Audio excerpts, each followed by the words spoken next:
said, cursed be that day when I was born. He said, let not that day where my mother bare me be blessed. Jeremiah said, cursed be the man who brought the tidings of my father, saying, a man child is born unto thee, making him very glad. Jeremiah said, the person that brought the news that I was born, curse him.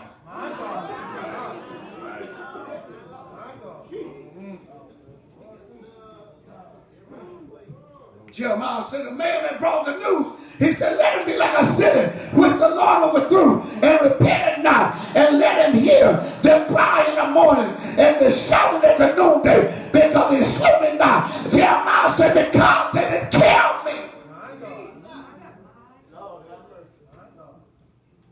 Let this man go through some stuff. He said, because he didn't kill me, because he slew me not from the womb.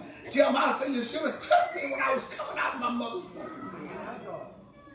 See, some of y'all think that you're going through something. But the fact of the matter is, the stuff that you're going through is just a life thing. Yes, sir. The Bible says unto us here, he said, because he slew me not from the womb, that my mother might have been my grave.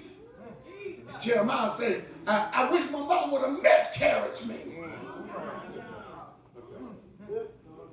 And he said, womb be always great with me. He said, wherefore came I forth out of the womb to see labor and sorrow, that my days should be consumed with shame.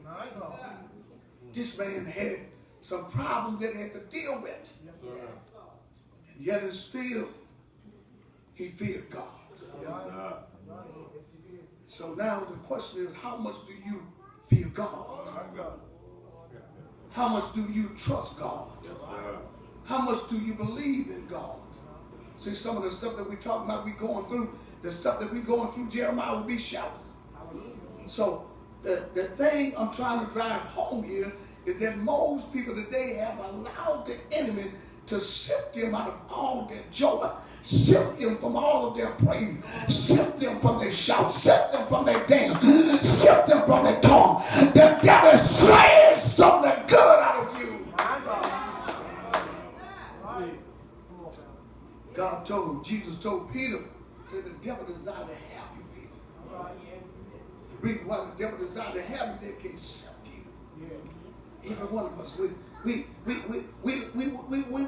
want to act like we're so super spiritual. We want to act like we got it all together. But there is a time when the enemy tried to sift you. There's a time where he tried to make you believe that was better for you before you got saved. There's a time when the devil will try to make you throw up your hands and give up. Then you need to think about what God brought you from. You need to think about what God brought you out of. It's sad. It is sad. It is a tragedy that in today's churches, most churches today, you don't hear nobody talking about catching on fire. You don't hear nobody. A lot of people come to church, they just come for the entertainment. They just come for the singing. They don't come for the word. They don't come for the feel the very presence of God. They don't come to experience God's Shekinah glory. They just come to be a spectator.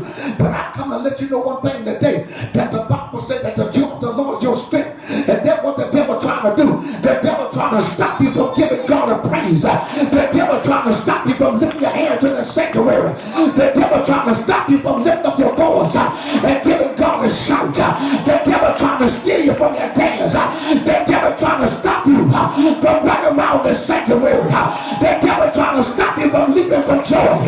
The devil trying everything he can to put your fire out. Fan your neighbor, say fan the flame.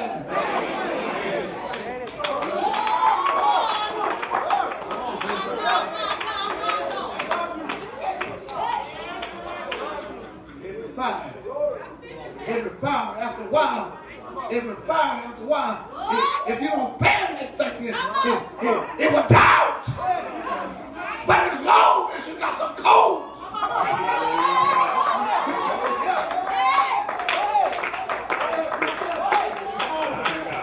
it may be some smoke coming out of it because it looked like the fire's going out. But it's something about when you begin to fan the flame, all of a sudden something begin to happen. All of a sudden the fire, it